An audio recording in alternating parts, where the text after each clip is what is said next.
So I'm happy to coordinate a Q&A of some description. There's been a couple of questions that I've seen go past in the chat, but if you've got any other questions, please pop them in the chat now. So one thing that was asked, which I think sort of ties into another question as well, was that of Marieke.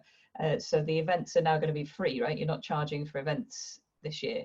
How does that work? Because I guess you've got some of the same costs and but some of the income is not there. Like how does that affect things? Yeah, that's a really good question, because our model at Cheltenham Science Festival is very much a box office model.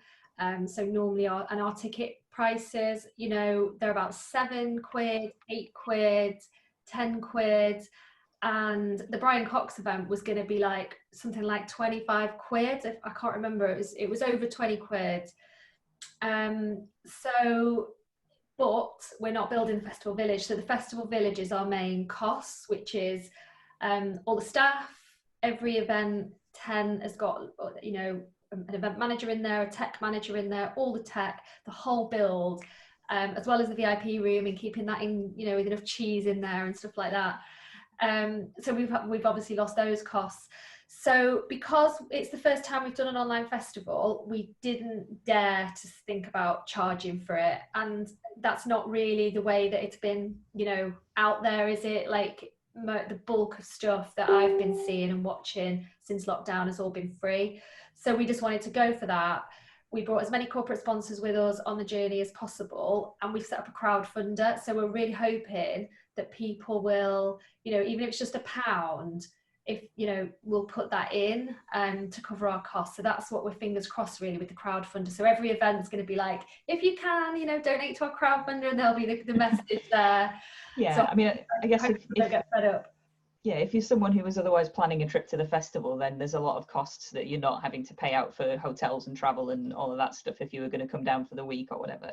So I suspect there'll be people watching who are like, oh, you know, this would have normally cost me quite a lot as a week away or a weekend or whatever. Yeah, they might be up for that kind of thing. Yeah, let's see. I mean, what I think is going to be really interesting is going forwards, and depending on how live events are going to, you know, when are we going to be able to start having live events again? How far away is that in the future going to be? What's it going to be like next year? Are we still going to have restrictions on numbers? So I think that's going to be really interesting to see if the model changes and it becomes more paid for.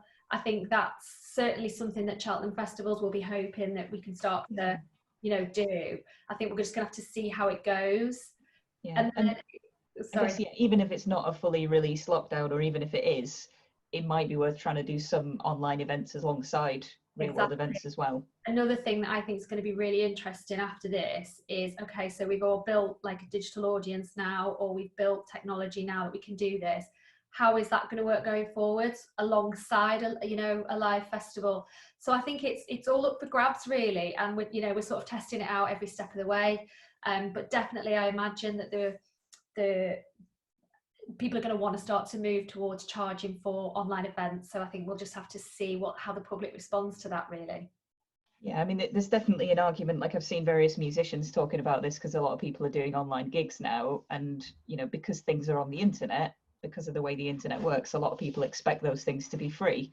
And in fact, if you are a musician who's just, you know, live streaming yourself in your living room, that's actually your job, that's actually your income source. So it's kind of reasonable to charge for tickets. But, you know, how is all of that going to work is an interesting question. Yeah.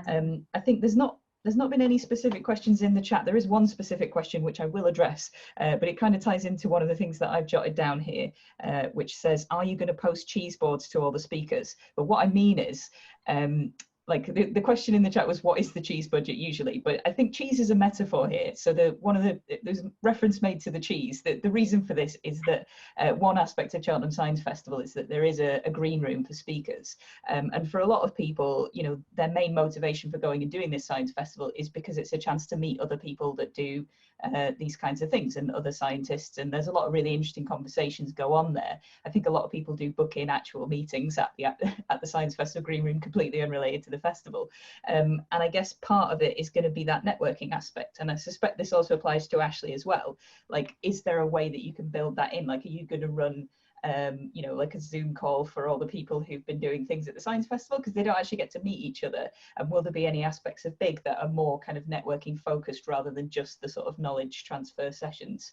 Maybe go to Marieke first, then Ashley on that. Yeah, so definitely one of the main reasons that people come in terms of scientists and science communicators is to be part of the green room, and like you say, that social element.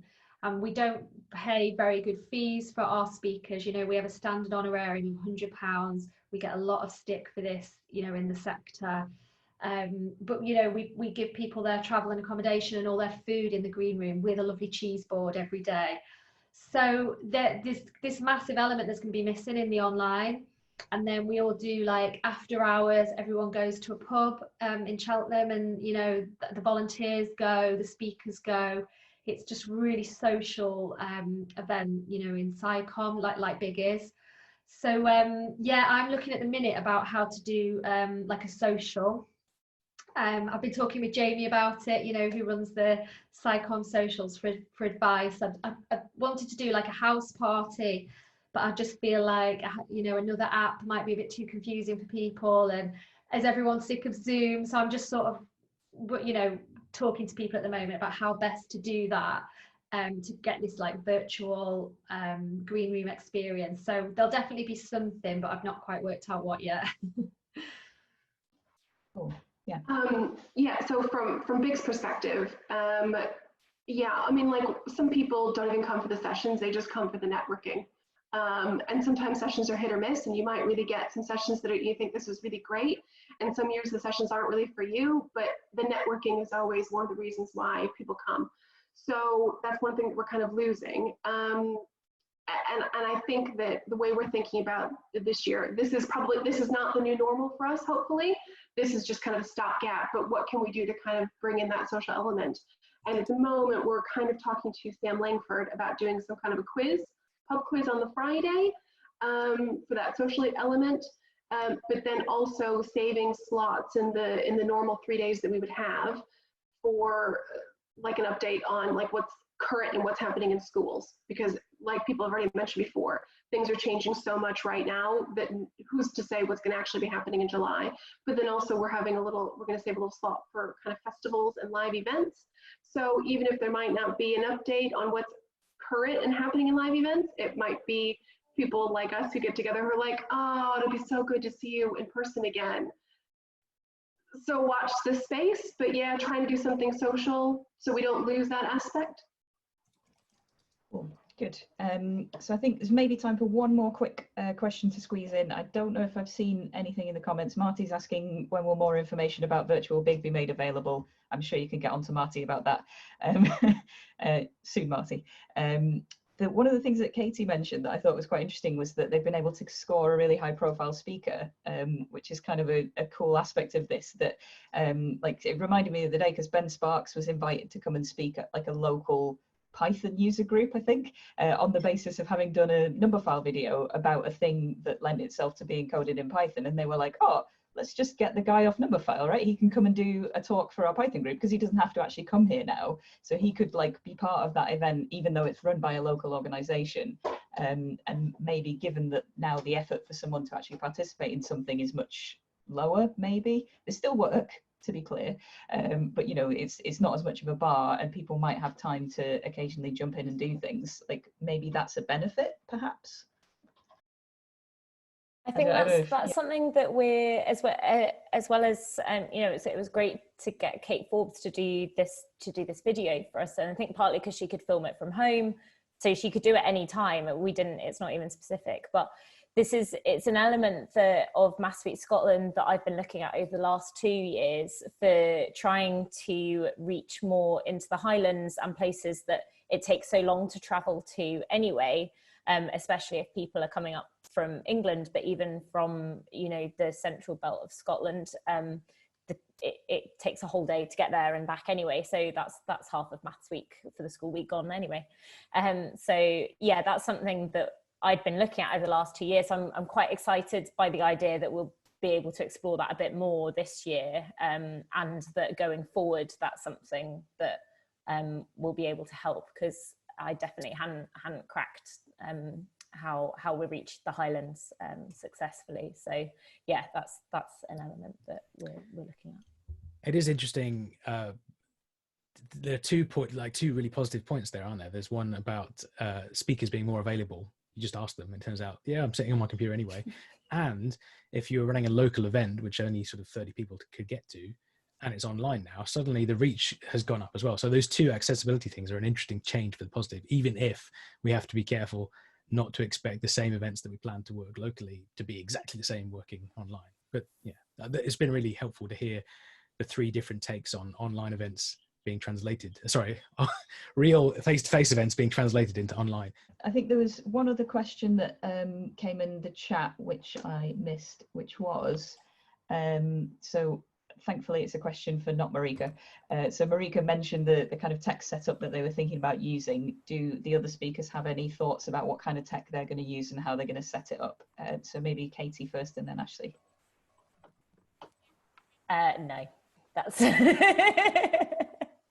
I could make a longer answer out of that, but no, not yet. There's a couple of things that I'm looking at, and I'm also shamelessly trying to learn from people like Marieke that are doing events before Maths Week Scotland. So I've been kind of keeping a fair weather eye on how those go and what works out to be most successful. But I've not quite yet. There's for the Highlands, there's a specific Eastgol, it's called, sort of a TV channel that is doing sort of learning resources. So I've been looking into things like that, but no, we don't have any set ways just yet.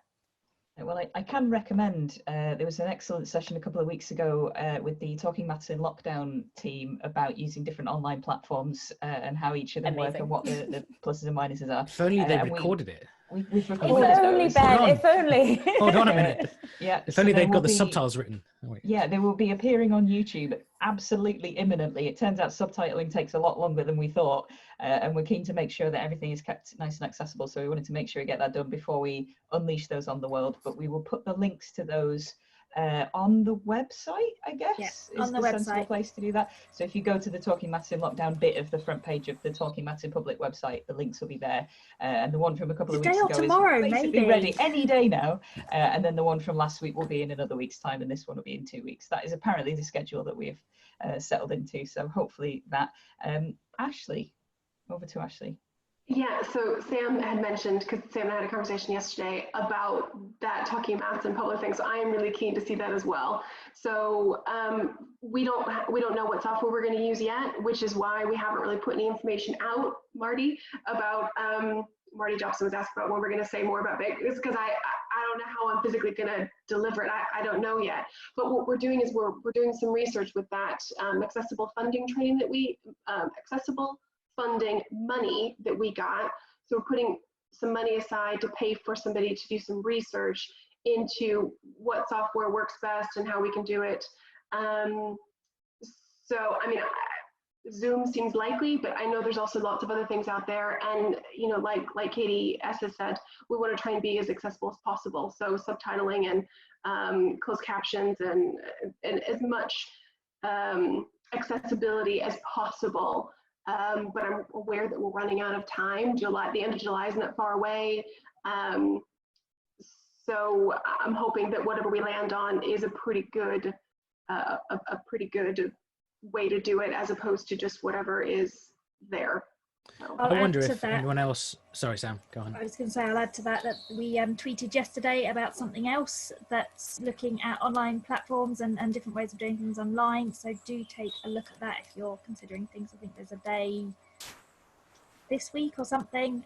Check out our Twitter, have a look at the details. One of the other committee members might remember and put it in the chat. And Jamie Gallagher on his Virtually Social a couple of weeks ago did a session about accessibility, so that might be worth a check out as well, and recorded that too.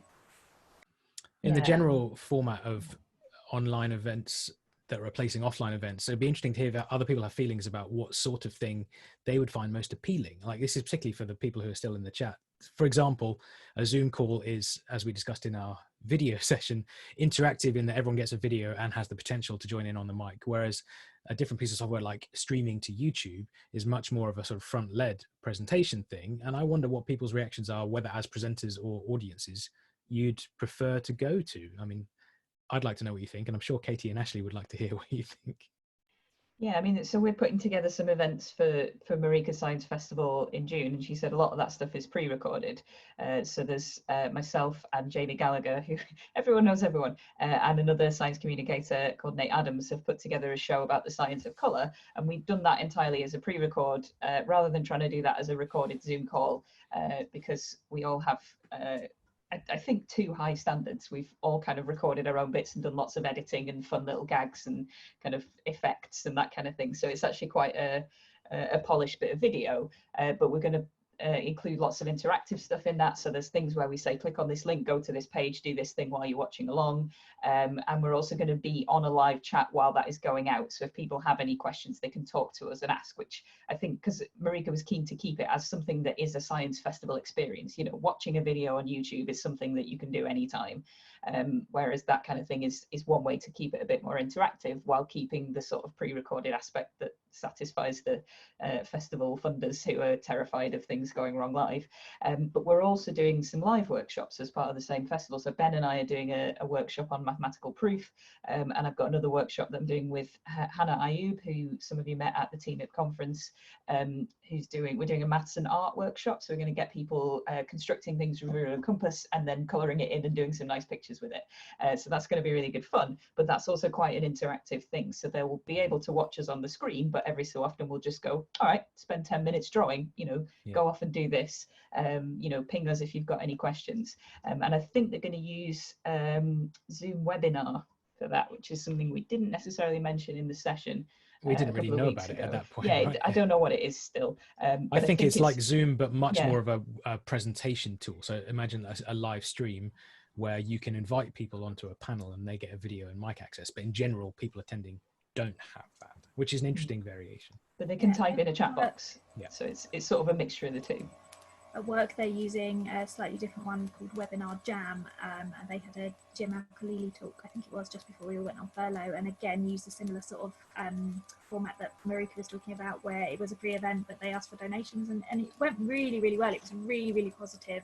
And I believe one of my colleagues has come off furlough to start looking at what other events they can do with things like that.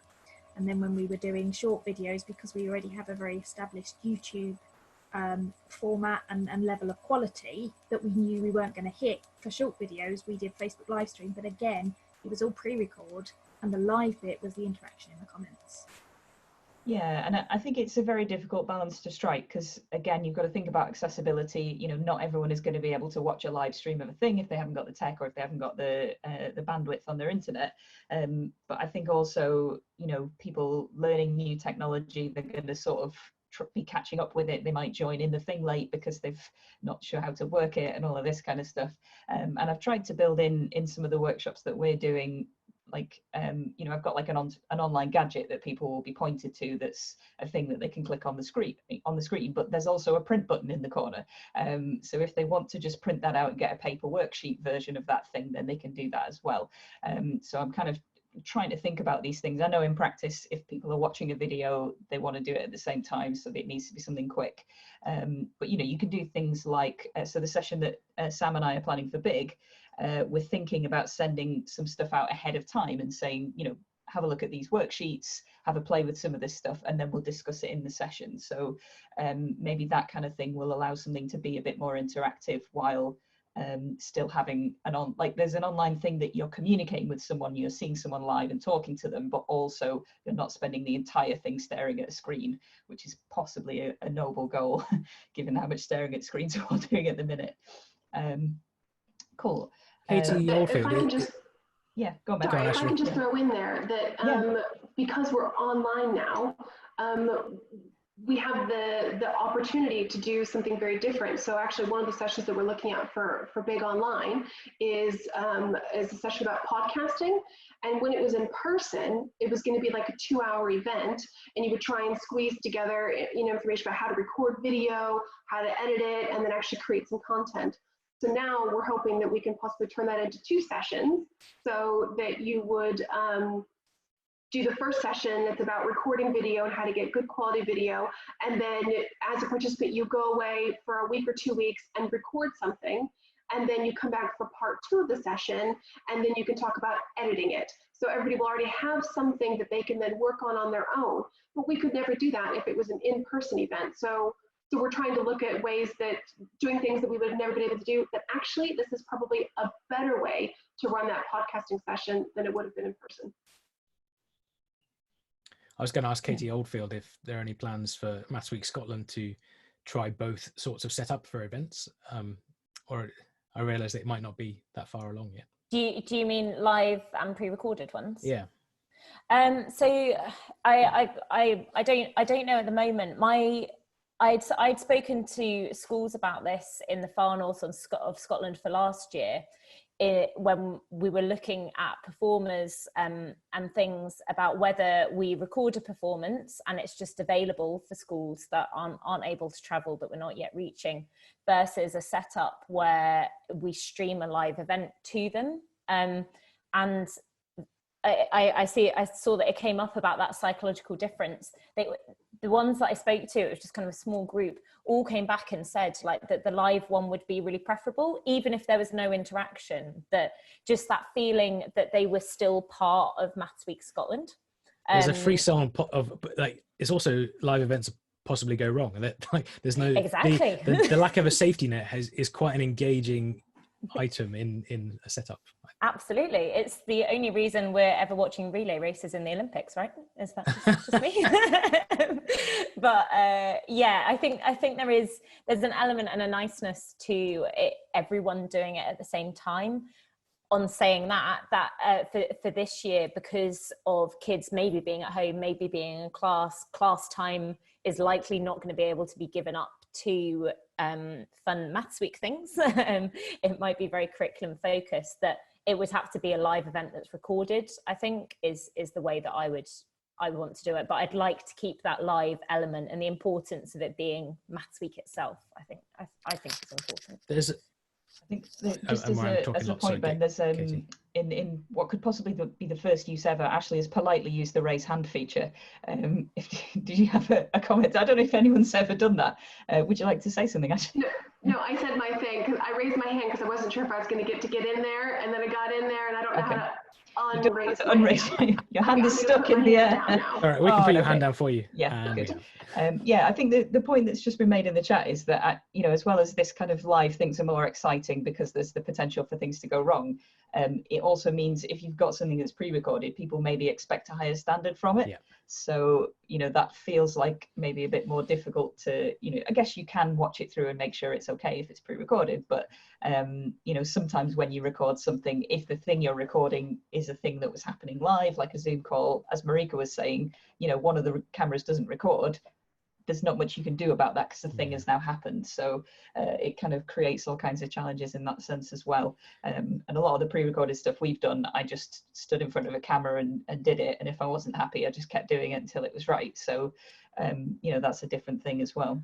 We've got to mention that there is an obvious possibility of doing both of these things. So, and I've done a couple of these events since lockdown where a school's asked me to do an online session. And I'm like, I don't think I can do a talk and give the feedback and banter and fun that is a live event without seeing their faces and all that stuff, and we can't do that. But why don't you show a video of something pre-recorded, for example a number file video or something else that's available, and then I'll turn up live for a Q&A and any demos that I can do live. And that has worked well because there's the hopefully higher level of production for a number file video, and it's easy to just push out there, although we should talk about how do you push stuff out live that's pre-recorded. And then there's also the lack of safety net Q&A thing, particularly if you try and do some demos, which you couldn't do pre-recorded, that need some live interaction. That is fun as a presenter, and I hope it's interesting for audience as well, but I haven't been on the other end yet. Yeah, it's interesting. Oh, sorry. It's interesting that you say that, Ben, because even in this situation where, all I'm doing is just standing, I'm just talking. I still like to see your little faces.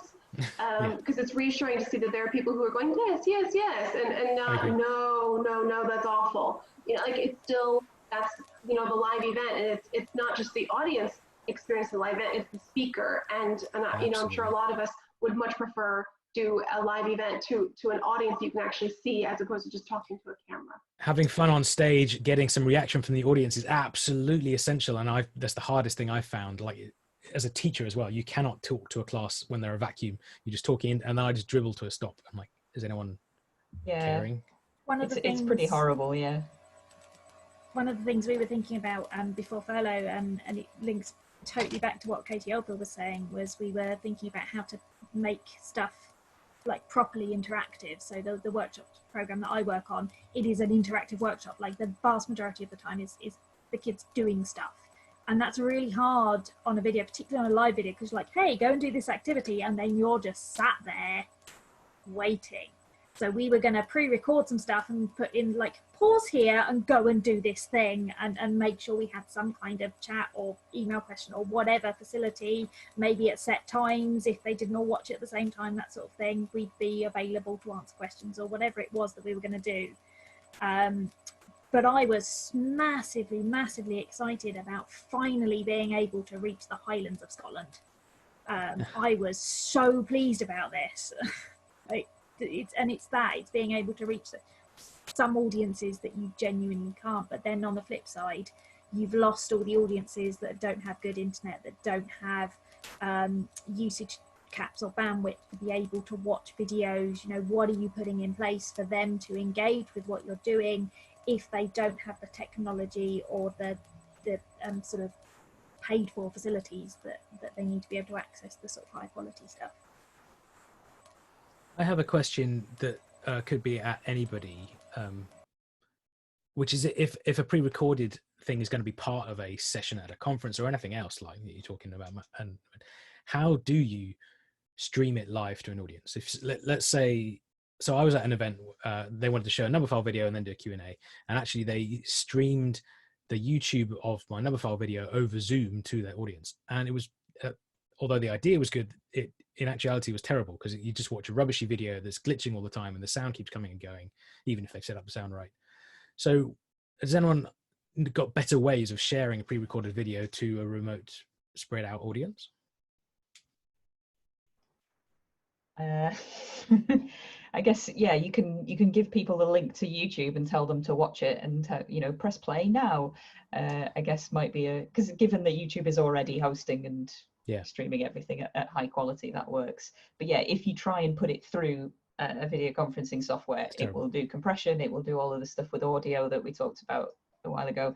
I know that Trent was doing I guess the opposite of that, which was porting Skype through to YouTube using various bits of software. But yeah, it's a good question of it must be possible, because a guy this guy that the class that Katie mentioned, there was a Python interactive club, and they streamed the YouTube video I did on coronavirus curves live and paused it so they could code live in their little club. But he spent a long time, by the sound of things, trying to jury rig a system to do that.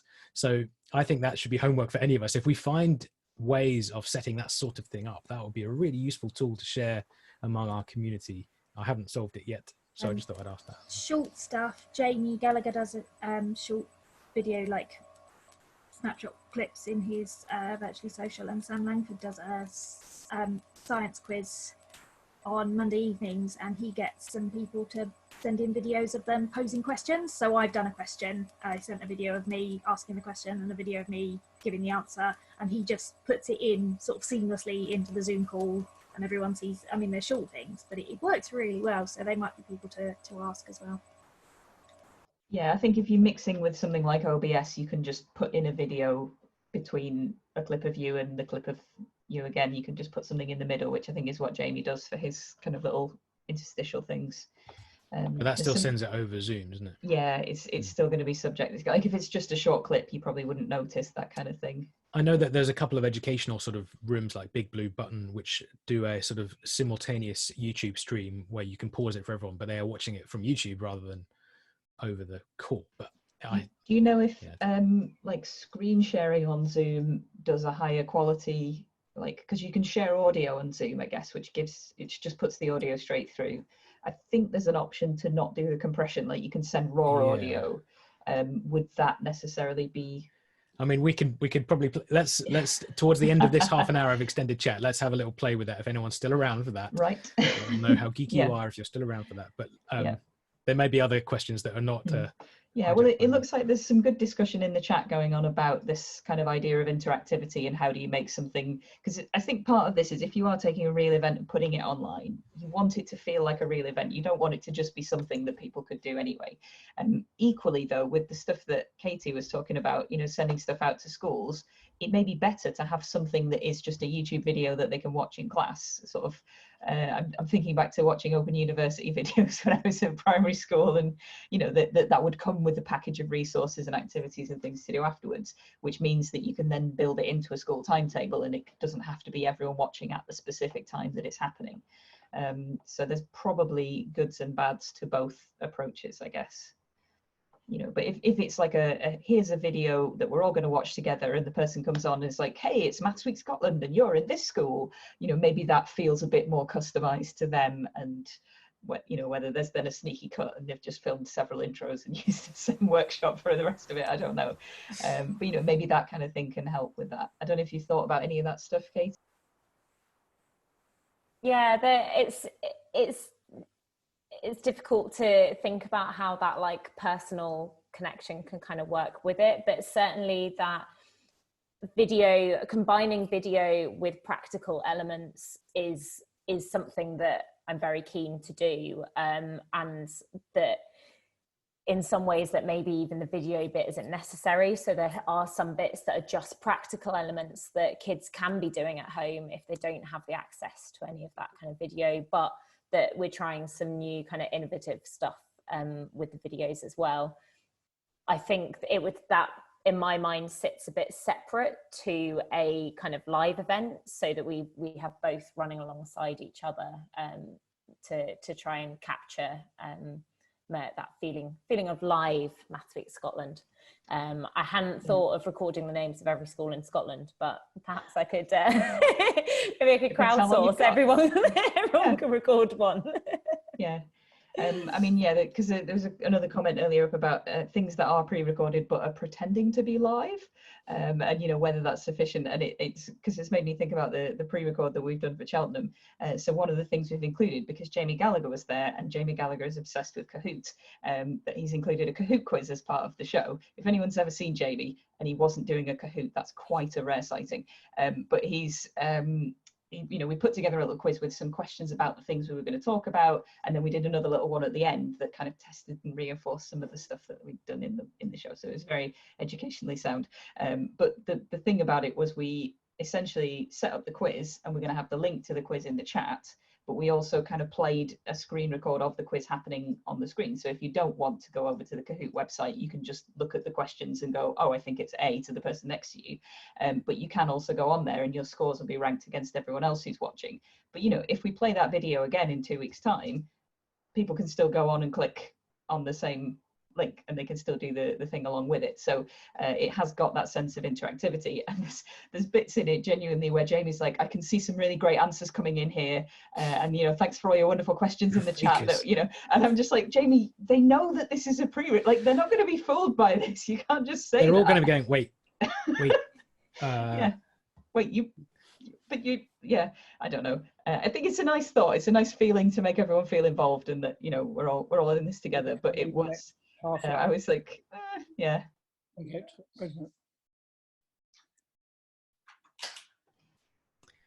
Do you have a I'm question, just checking the comments. Kevin's pointed out you can stream from Zoom to YouTube, which is useful if you want to send a meeting to YouTube, and then people can watch it on YouTube, which is not quite the same as forcing someone to watch a YouTube in Zoom. I think that's backward. That's the other way around, isn't it? It's the other way around to where you're after. But yeah, I guess, and I'm assuming that can be a YouTube with a private link, so it's not just public. Yeah. You know, that can be, but that's probably maybe potentially lower bandwidth than someone joining in a call where they have to also be broadcasting both ways. You know, if you don't have the bandwidth to do a Zoom call, you might be able to watch a YouTube video, and you can even do that on a phone. You know, it doesn't require high tech. Yeah, but I mean, with Zoom, I mean, there's a limit of 100 people. So if you wanted it larger, you can stream it via YouTube. Yeah, I think Zoom webinar that the thing that we're doing for Cheltenham Zoom webinar, I think that's got a limit of 10,000. But I don't know if, because I think Marieke was saying that the package they've gone for is the 100 people, but you can probably upgrade to a 10,000 version if you've got the extra £100. If you've not spent it all on cheese. Yeah. Cool. So we've got a couple of minutes left. I don't know what's the best thing to do in terms of, I'm not sure. I am dead ready to try sending text. I was going to add one thing as well, which people might be interested in taking a look at. I don't know how public this will be, but I know Girl Guiding are doing what they're calling a festival at home on Saturday, which they've really pushed out to all the parents and carers of the girls. So it'd be really interesting to see what they're doing and how much they've thought about accessibility with this, because I know, I mean, particularly our Brownie group, we're quite a deprived area of Westminster, which is one of those London boroughs that you're either really, really wealthy or really, really not. And we have to really bear that in mind when we're thinking about, I mean, we do, I've mentioned before that we do video calls with our brownies and not everyone can engage because for various reasons. But any activities that we're posting, we really have to think about facilities at home. So things like, do they have a printer? If you've got worksheets, can they print them? Can they, is there a way for them to engage? And this was something we were thinking about at the RI as well, like all of those constraints to how people can get involved with interactive stuff and things. It's not just, can they watch a video? It's, you know, what resources do they have at home to actually get involved in all of these activities? And I'd be really interested to see what Guiding's done with that. I'm not sure how much. I'm confident that they'll have thought about all those issues really, really carefully. I don't know, that's possibly doing them a disservice, but it'd be interesting to see if anyone is able to access it and wants to have a watch, if you haven't got anything better to do on your Saturday. Cool. Ben, have you got a thing? Only if people can put up with me testing stuff. But I'm up for it. We've got 3 while minutes. we're all here, it's very hard to test these things without an audience. So I'd appreciate any feedback on this. I'm going to try sharing a screen, actually a second monitor. David, you'll appreciate that, of a YouTube video, which I'm running a full screen on. I keep pointing over there. It's kind of, this is why I'm going to stare up there. But in Zoom, you also have some advanced sharing options when you click share screen, including the button to optimize screen sharing for a video clip, which I hadn't noticed before and sounds promising. So I've also got a tick share computer sound and optimize screen sharing video clip. I'm going to click screen 2 and I'm going to share that. And can you, don't be afraid, in case I can't see the chat, to give me some feedback on the mic or in the chat about how this works. Yeah, I suspect this may also depend on what version of Zoom you're on, if you're on the free one or the more advanced. Possibly. So are you seeing a number file video? It looks like a circular pool table at the moment. Yeah. Yep. Okay. I'm going to press play and you should get audio as well. I'm interested in the quality of the audio and the glitchiness of the video.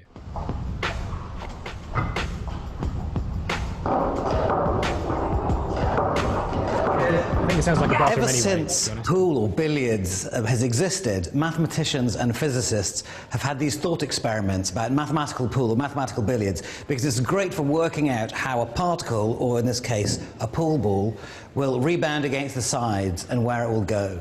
So I thought, enough of these thought experiments, let's build one. The shape is an ellipse. And ellipses are an interesting type of shape because they can come in an infinite number of varieties. The geometrical property of ellipses. Yeah.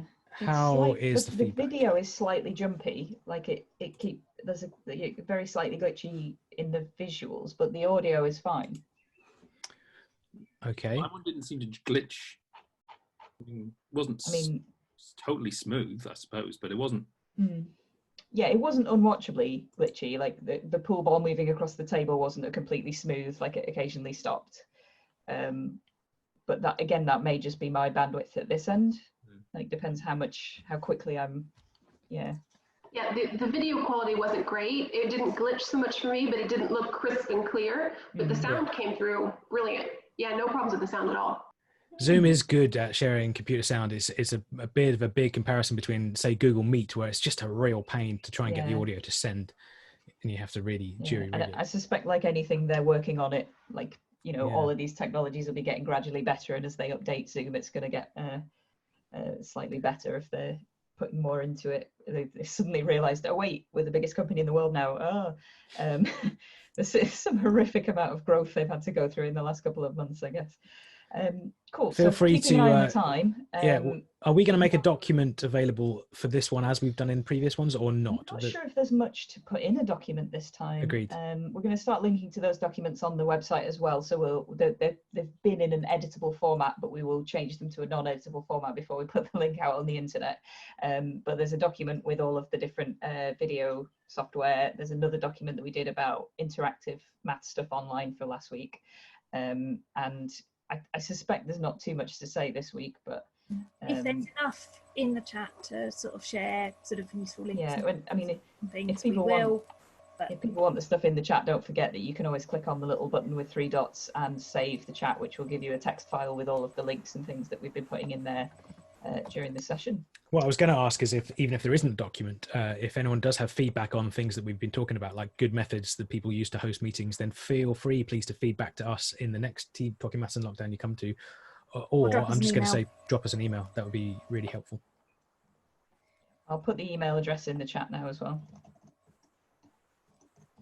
Well, thank you very, very much, everyone. Thank you again to our wonderful speakers. It has been really, really lovely having you here and talking through all the different things. It's really useful to hear other people's thought processes for all of these different types of things that we're trying to do and get on with.